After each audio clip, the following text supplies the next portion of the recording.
I'm a cowboy killer. Redskins die too, looking for them giants. When I find you, weak ma, don't deserve this green. How many eagles gonna fly with me? Yay, yay.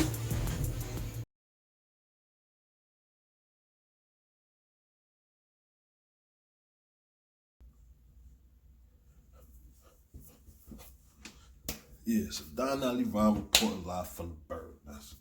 So, this is what I look at right now. Okay, that week over with. And I've been hearing a lot of Crown White like, it's ridiculous, man. It is ridiculous. Like, I don't think I've never seen anything like it before, man. I don't think I've never seen anything like it. Y'all start off 3-0 and y'all Super Bowl favorites. Because y'all beat the Giants, the Redskins, and the Dolphins. 3 high school teams. Y'all beat them. Now all of a sudden y'all Super Bowl champs. Then y'all play 2 good teams and lose. For real, y'all got blew out. They got blew out by the Packers. Y'all got blew out. That little late round run. Oh, he threw for 500 yards. I don't respect no yards like that. I don't care who quarterback. I don't care if it was my quarterback. My quarterback went out there and went down by 30 points and threw for 500 yards. What I know is, people who watch football really know. Some people don't want to say it, but once teams get up by a whole bunch of points, the defenses start to allow you to get short plays. You hear me? So that's how you get all those yards.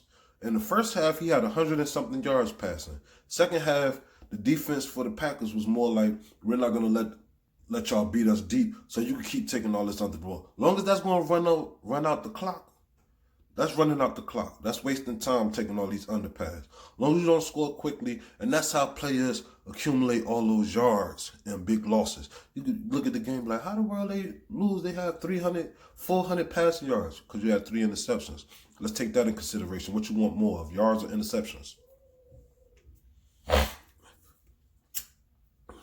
What you want, yards or interceptions?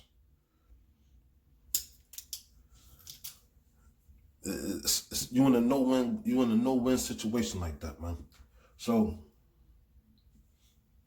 I looked at our offense last week. And we got everybody, I listened to a lot of commentators and content creators and everything. And everybody tried to switch it up on how they think. Oh, I think it was like, at the end of the day, I'm a diehard Eagles fan, but I'm a realist. Carson Wentz is not looking good, man. He's not. Is he looking better than some other quarterbacks? Yeah. I say like in my top 10, he'd be in my top 10 of quarterbacks behind like Russell Wilson, Mahomes, Drew Brees, but he ain't playing. Tom Brady, Aaron Rodgers. I don't know who else, but he probably in my top 7 then. I don't think I'll take anybody over him other than those. Phillip Rivers. I don't know about Deshaun Watson, but I'll probably go with that. But he definitely in my top 10. But right now, he not playing good. One thing about it, I watch every game. You hear me? I watch every game. I watch every pass. I'm subscribed to a channel, big up to my man. I'm subscribed to a channel where they show every pass of Carson Wentz. Incompletions, interceptions, everything. He is not looking all that good out there. I love him, but what's real is real. He not looking all that good. He overthrowing people. He staying in the pocket too long. He taking unnecessary sacks. He missing people underneath. He throwing people. Nelson Aguilar got a touchdown. You got to make that pass, man. You got to make that pass. And then I think it all goes hand in hand from the quarterback to the coaching. Understand? Quarterback to the coaching, because I think of it like, they saying we ain't got no deep threat. Nelson Aguilar is a deep threat. Mike Hollins is a deep threat. But it's like the stubbornness of our coaching staff and our personnel staff is ridiculous. Because, think about it. Why has Miles Sanders been at the beginning of the year was being more utilized than Jordan Howard. I've been crying all year. Jordan Howard should be getting the ball. Let's run it straight up. We watched the game last week. They want to give Miles Sanders on them outside zone sweep plays. Like that shit, -1 yards, -2 yards. Get a ball straight up the middle. Stop making our offensive line got to do all this running. Let them lay their pads on somebody and open up the holes. Jordan Howard. Now Doug want to come out in the press conference this week. Yeah, I think Jordan Howard has solidified his. Why he didn't? I'm talking about game production. You probably looking at it in practice and thinking whatever. But when we playing these games, Jordan Howard is running the ball like a man's supposed to. So anyway, but anyway, back to the Cowgirls. Like these dudes, man. I done been blocked from people. People done blocked me, done deleted my messages, done won't answer phone calls. Like, where they do that at? When we lost to the Lions, my phone call thing was crazy when we lost to the Lions. But now all of a sudden, they lose. I can't. They are who we thought they was, plain and simple. Like, it is what it is. Like, it is what it is. Dak Prescott is trash. Rain Dakota Prescott, trash. It is what it is, man. They played a whole bunch of bums, then they want to bring it up. I'm not into the excuse-making business, but at the same time, there's reasons behind things. Okay, they're gonna bring it up. Hey, yo, we swept y'all last year. In my eyes, I didn't consider us as a top team. Anything we did after the start we had, I was just grateful for that.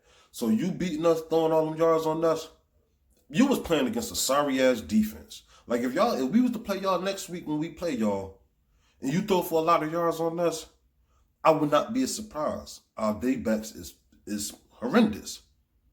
They're horrendous. Except for Rasul Douglas, East Orange, North New Jersey. Jersey, stand up. Yeah? But in my eyes, Rasul Douglas is becoming somewhat of a shutdown corner. I don't never really see no passes go to Rasul Douglas side no more. And when they do, like when they played against the Jets, he almost picked 2 off. They caught 1 ball over there. He had two pass deflections over there, and they caught 1 pass on him. Well, they caught a couple over there, but they was all short gains, and the tackle was made. Wasn't no missed tackles on his side. As soon as they caught the ball, Rasul's boom. That other side over there, I don't know about that side, B. For real.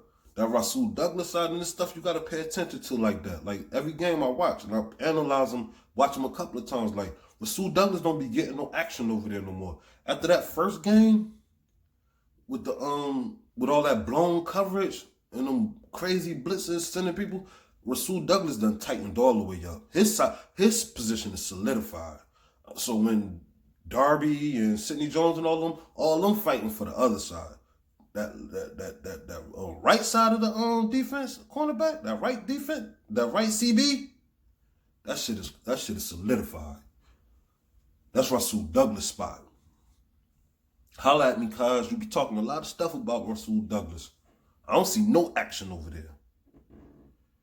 BG could turn into an Aaron Donald. For real. If you play BG at defensive tackle, he could turn into an Aaron Donald.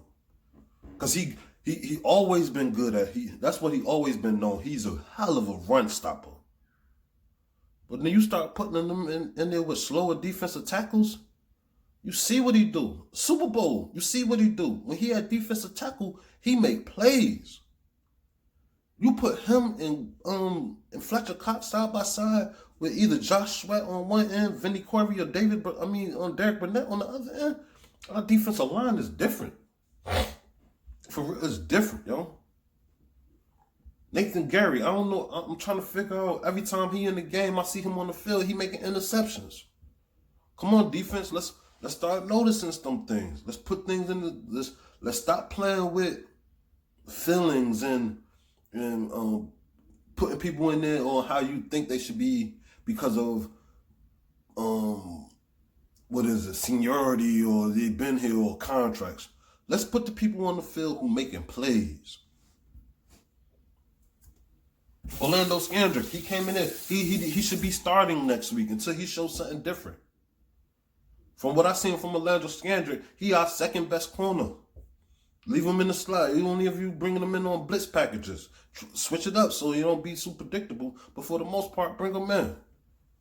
The Eagles defense looked good. That offense, I'm gonna need Carson Wentz to do just a little bit better. Because I look at the plays, like I said, I look at everything. We do be having people running around wide open.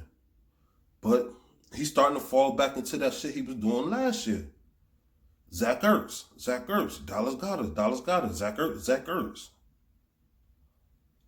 I'm positive the defense is keying on those two. So I'm positive these other people is running with space. I know Nelson Aguilar can't catch that good, but he gets separation. Nelson Aguilar runs great routes. Mac Hollins runs crisp routes. Get them people the ball, man. You keep throwing it to these little slow dudes, and don't get me wrong, those moving the chain and everything, but we need some run after catch.